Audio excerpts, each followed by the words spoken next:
ఇప్పుడు ఎక్కడైనా సరే మీరు జనరల్గా వెళ్తే పెద్ద పెద్ద ఫార్మ్స్ కానీ పెద్ద పెద్ద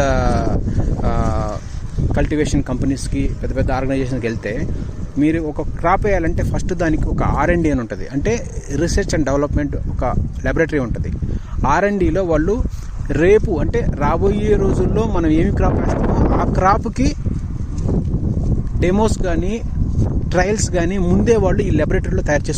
చేస్తారు, ట్రయల్స్ చూస్తారు, ఈల్డ్ ఎంత ఉంది, దీనికి ఏమేమి పెస్ట్ వస్తుంది, దీనికి ఏమేమి ఛాలెంజెస్ ఉన్నాయి, మనం ఎలా చేస్తే దీనికి మంచి రిజల్ట్ వస్తాయని మనం చూస్తూ ఉంటాం. కానీ ఇక్కడ అలాంటి సిస్టమ్ని కానీ అలాంటి సిస్టాన్ని ఫాలో అయ్యే వాళ్ళు మన ఫార్మర్ అనేవాడు సింపుల్గా వ్యవసాయాన్ని ఎలా చేయగలుగుతారు. కరెక్టే, కానీ ఇప్పుడు నేను చూడడము మేము చేయడం అంటే ఇప్పుడు అంటే 2020 వచ్చాం కాబట్టి